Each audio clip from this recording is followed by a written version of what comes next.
Dada Saheb Phalke award Bharat के cinema जगत की सबसे बड़ी उपाधि है और इसे हर साल सूचना और प्रसारण मंत्रालय के संगठन डायरेक्टरेट ऑफ फिल्म फेस्टिवल्स यानी कि DFF राष्ट्रीय फिल्म पुरस्कार समारोह में प्रदान करती है। इस पुरस्कार की पहली रेसिपिएंट थी देविका रानी, जिन्हें 1984 में पद्मश्री से भी सम्मानित किया गया था। और इस साल दादा साहेब फाल्के अवार्ड के रेसिपिएंट होने वाले हैं मिथुन चक्रवर्ती। जी हाँ, आपके हमारे डिस्को डांसर, जिनकी डांसिंग की आज तक पूरी दुनिया दीवानी है, जिनकी बेहतरीन एक्टिंग स्किल्स ने इन्हें कई नेशनल अवार्ड्स भी दिलवाए हैं। जी हाँ, मिथुन को 3 बार नेशनल अवार्ड्स मिल चुके हैं। इसके साथ ही जनवरी 2024 में उन्हें पद्मश्री से भी सम्मानित किया गया था। बॉलीवुड में लेजेंडरी एक्टर्स की बात हो और मिथुन चक्रवर्ती का नाम ना लिया जाए, ऐसा हो नहीं सकता। जिस एक्टर की पहली ही फिल्म उन्हें नेशनल अवार्ड दिलवा दे, वो सुपरस्टार है मिथुन चक्रवर्ती। और अब इन्हें नवाजा जाएगा दादा साहेब फाल्के अवार्ड से, जिसकी जानकारी 30 सितंबर को केंद्रीय मंत्री अश्विनी वैष्णव ने खुद दी।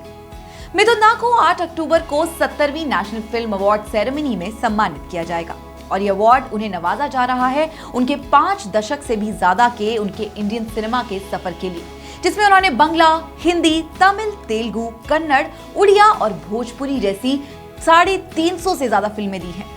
दादा साहेब फाल्के अवार्ड मिलने पर मिथुन दा ने कहा, सच कहूं तो इतना प्रतिष्ठित पुरस्कार पाकर मैं निशब्द हूं। ना मैं रो पा रहा हूं, ना मैं मुस्कुरा पा रहा हूं। इतनी बड़ी चीज है, जहां से मैं आया हूं उस लड़के को इतना बड़ा सम्मान मिला है, मैं सोच भी नहीं सकता। मैं ये अपने परिवार और दुनिया भर के फैंस को डेडिकेट करता हूं। दोस्तों, फिल्मी जगत के शाइनिंग स्टार का फिल्मी सफर जितना अजब गजब रहा है, उतना ही इनका निजी जीवन भी।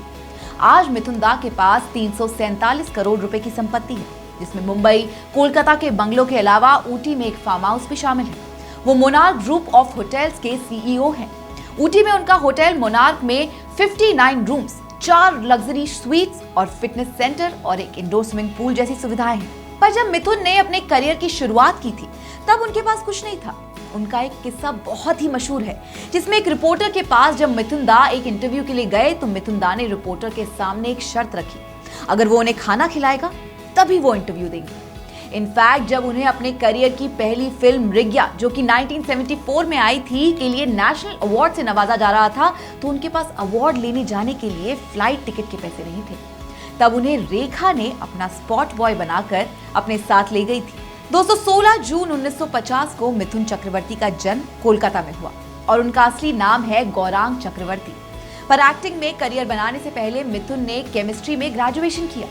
लेकिन इससे पहले कि वो घर संभालने के चलते एक्टिंग की दुनिया में कदम रखते, उससे पहले और अपने ग्रेजुएशन के जस्ट बाद मिथुन नक्सल आंदोलन में शामिल हो गए और एक कट्टर नक्सली बन गए, जिसके चलते वो घर से भी दूर हो गए। उनको घर वापस लेकर आई उनके इकलौते भाई की मौत की खबर। घर की मुश्किल परिस्थितियां देखते हुए मिथुन ने नक्सल आंदोलन छोड़कर घर का ख्याल रखने का निर्णय लिया। नक्सलवाद से नाता तोड़ना उनके लिए इतना आसान नहीं था, उन्हें जान तक का खतरा था। पर हमारे मिथुन दा कहां डरने वालों में से हैं।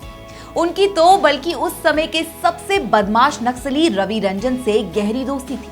खैर, नक्सलवाद से दूरी बनी तो हिंदी सिनेमा की तरफ रुझान हुआ, जिसके बाद उन्होंने पुणे के फिल्म एंड टेलीविजन इंस्टीट्यूट से एक्टिंग सीखी और उसके बाद कई साल मुंबई में काम की तलाश में कई जगह धक्के खाए, भूखे पेट भी सोना पड़ा। पर उनका तारा चमका पुणे से, जहां के फिल्म एंड टेलीविजन इंस्टीट्यूट में उन्हें डिस्कवर किया मृग्या मूवी के डायरेक्टर श्री मृणाल सेन ने। पहली फिल्म से नेशनल अवार्ड, पर लेने जाने के पैसे नहीं, तो कैसे वो रेखा के स्पॉट बॉय बनकर गए थे, ये तो हम आपको बता चुके हैं।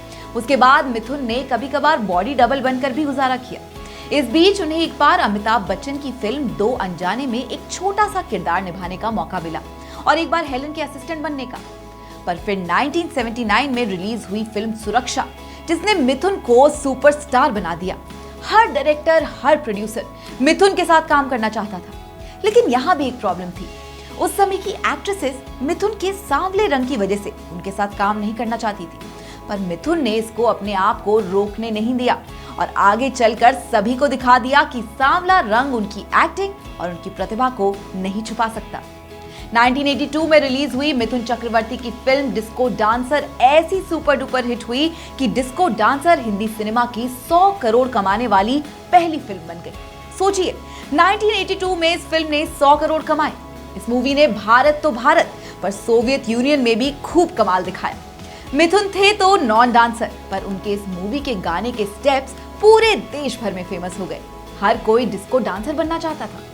सिर्फ इतना ही नहीं, मिथुन दा के पास एक साल में 19 फिल्में रिलीज करने का रिकॉर्ड है।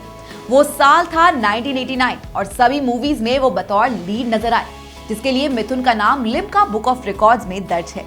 आज तक भी कोई उनका रिकॉर्ड तोड़ नहीं पाया है। मिथुन के कई ऐसे डायलॉग्स हैं जो बोले तो सालों पहले गए थे, पर आज भी बच्चे बच्चे की जुबान पर है।